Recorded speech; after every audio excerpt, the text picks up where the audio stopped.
up, everybody? Hi. I'm Jeff. I'm Jess. Follow us on Facebook and Instagram. So I've been inspired by all those story times, and I want to tell you guys some stuff about real estate that's not so glitz and positive. Right. We're going to talk about some of the raunchy things Yeah. that we've experienced in real estate. Yeah. And we're going to call this horror stories. Real estate horror stories. Yeah. So if you guys are down for a little spooky, messed up stuff, I know you are. Stick around. So grab your coffee or your tea or your water. Real estate horror stories. Real estate horror stories. Part 1. Woo! Okay, so number 10.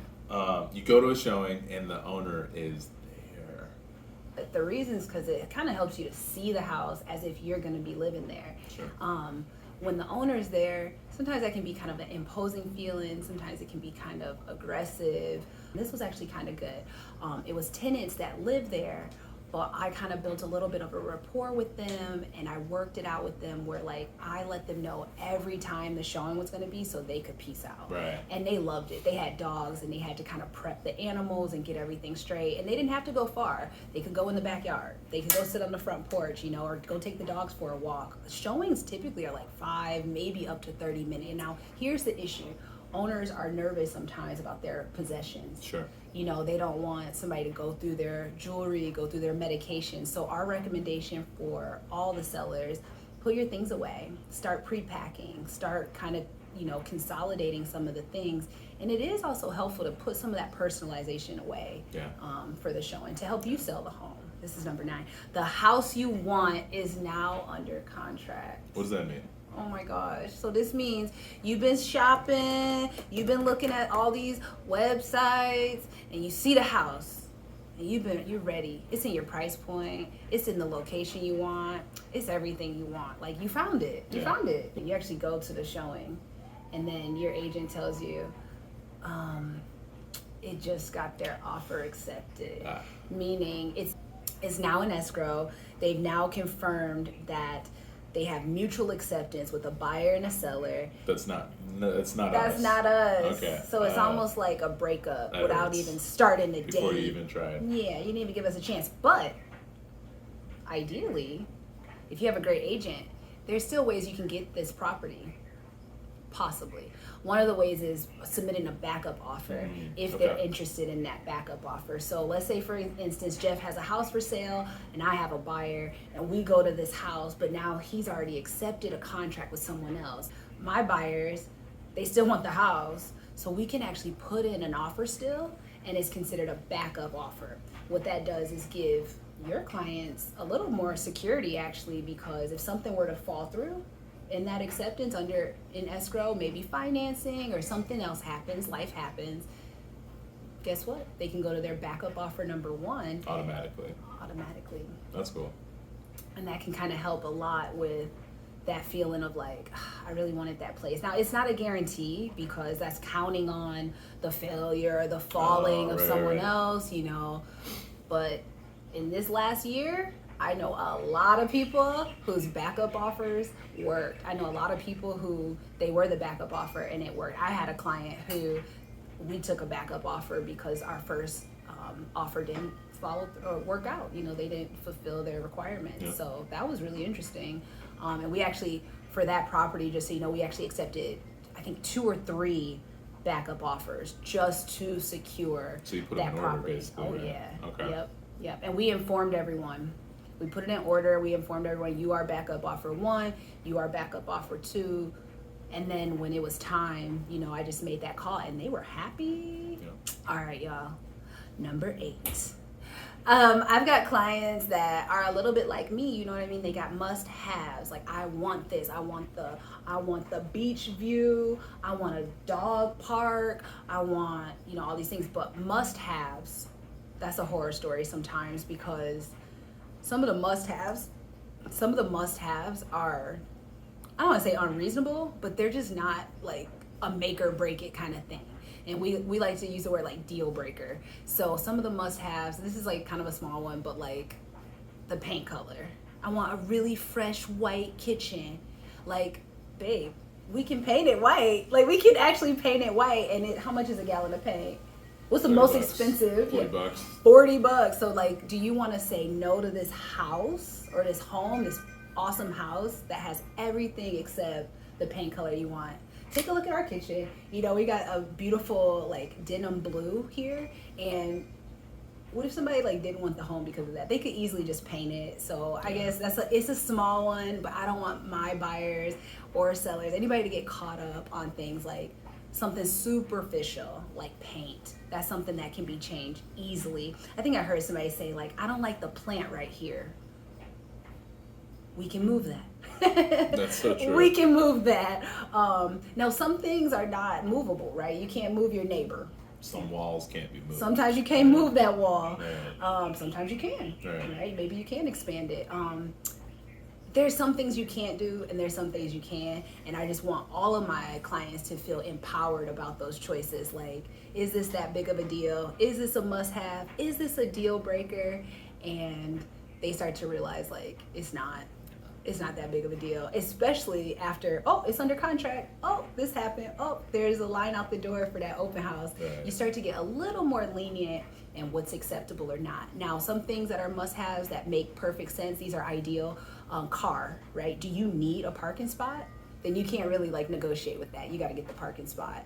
Do you need a garage because like the way your car or boat or bike is set up, you can't have it uncovered? That's something to really think about. Other things, if you need security, you need a gate at the door for whatever reason. That's not something you can like change or not change. You know, there's things like the ring alarms you can add to your home. There's cameras. There are things you can do to make it more secure. And that's what an agent can help you do, is like think through some of that stuff. What are some must-haves that you've heard?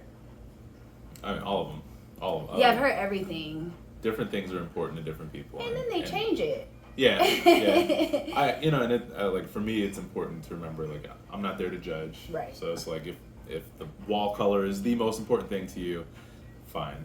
I do think a lot of times it's like people making excuses to not like move forward with a property. And that's where it's good to like be able to kind of shut down those objections. Like, hey, look, a gallon of paint costs $40. I have a handyman that will paint this wall for $100. We can take care of that. But sometimes when you push, you'll find out like those objections actually are bigger issues, and they're more concerned about other things. They just don't know how to verbalize it. Yeah. So it's like we'll never dismiss an objection, but we as agents, like, we want to help them see reality and understand, it doesn't necessarily make sense to, throw the home out with that one wall, or that's a good quote. Yeah, the bathtub quote. Or I don't like that quote. I don't like saying it, but that is, right. But funny. at the end of the day, like, the other thing is if the home doesn't have these like sort of superficial must-haves, we can figure out ways to make them happen for you. Which is cool. Yeah. Oh, that's cool. That's inspiring. Like, you can still have the home you want. I want to get kind of scarier now. Number 7. Hoarded homes and infestations. Yeah. So let's just talk about it. Our society has gotten super consumer friendly, completely consumer friendly. If you look right now, you probably have stuff in your cart already that's just waiting for you to purchase, and it'll be at your door in 2 days. We got to be careful with that. We're over consuming, we're overpopulating the world with microplastics. Okay, don't let me get started. But the hoarded homes are serious, and what happens is you go into a home, maybe the living room and the kitchen's okay, and then there's this back room that you can't see. You can't even go in because it's so hoarded with collectibles, with beautiful things, with clothes, with whatever. We're not judging the items. The fact is, it's hard to see the property. It's hard to see what we're actually going to be purchasing. I think roaches and termites are the big ones. So just for an example, like I have a lot of clients that are looking for a deal, right? Whether they're investors or they're like first-time home buyers, and they're just, we have limited budget, so we end up looking at some of the houses that are sitting on the market for a while. You said raunchy. Some of the raunchy listings, right? These are the ones that are priced a little bit lower on the spectrum. More aggressive, trying to sell them, get them out. Right. Maybe they're investment property style. Yeah, we looked at one, for example. It was on the market for like a year, and I showed this property at least 3 or 4 times. Red flag. Right. Anytime it's been on the market for a little while, there's got to be reasons, right? Yeah. Anyway, so I go in with some clients. We're walking through the downstairs, and you could tell, like, it was like someone renovated half of it 20 years ago and left the other half, and that was it, you know, maybe limited budget. I don't know. However, we go to this like little Harry Potter-esque closet on the like underneath the stairs, and as I open the door, I'm looking back, and it looked like they painted the back wall with like a real like glossy paint, or I don't know. It was like shiny, but it was also moving at the same time, and so I had my phone flashlight, so I like turned my flashlight on, and instantly like the paint like parted. And I realized it wasn't paint at all, it was roaches. Just a wall of roaches that were like, you know, living underneath the stairs. I mean, hundreds of roaches. And I didn't know what to do. I just wanted to like slam the door and just walk out of the house. Like, I'm good. And one of the clients I showed, you know, I opened the door and showed him, and he's like, oh, that's nothing. That's fish food. That's perfect. And I started cracking up. I'm like, what? Like, seriously? He goes, yeah, man, I'd grab a couple, take them to the beach. Like, we're good. Also, keep in mind, you'll have a chance for an inspection. So the inspection will, like when I talked about the hoarding and things like that, and you can't see the outlets, you can't see certain things, there's this point in the transaction, we call it J1, there's a home inspector, professional that'll come around and check like every outlet, that will really investigate the home's like safety and some of the, you know, things that you couldn't see with like the naked eye, and that really helps, I think, to help the buyer and the seller really know about the property in a in-depth way. So an agent's going to help you with that. We're definitely going to help you with that. We have a great team. Should we shout them out? Yeah, Charles and the Coastal Home Solutions home inspection team. They're our number one home inspector. Yeah, shout out. So good. And they really help like my clients understand the home that they're about to purchase, and I just appreciate their work. So great job over there, guys. Yeah. All right, number 6. Scammers. Yeah. Okay, so this one's fun for me. And I think right here we should insert like Joan the Scammer or something like that. Right. I found an expired listing, and I thought it was a beautiful property, so I combed my buyer list for any potential buyers that might be interested. I found a buyer.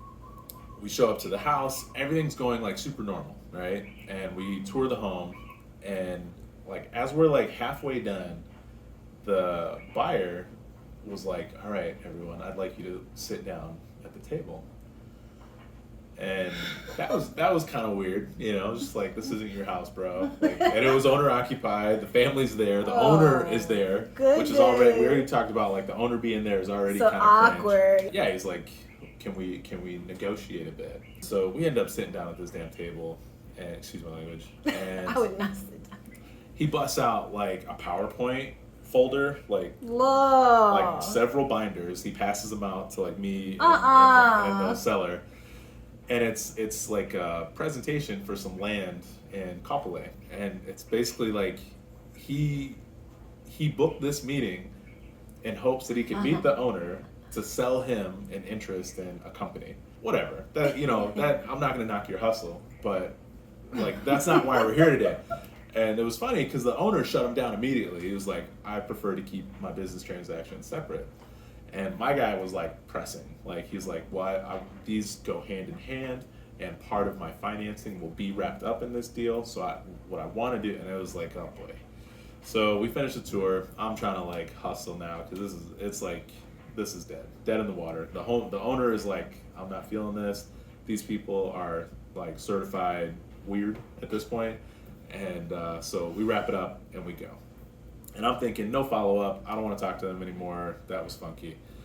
I ended up Googling them as soon as I got home, right? Full names, first, last names, all this, everything I heard them say, the project, everything.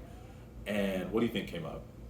Scam alert. Scam likely. Lawsuits, judgments. And like, it's one thing to like someone sue you. People can sue for anything, but like they were judgment. Like they were final. Naughty. They were done. Like they were sued multiple times for the exact thing that they were doing. Like basically like selling fraudulent shares in a company that no longer existed, and they think this is Fire Festival or something. Seriously. That's funny. So that, I mean, kind of funny. They were my ultimate scammers. It sounds horrible. I think once upon a time they were legit like doing business.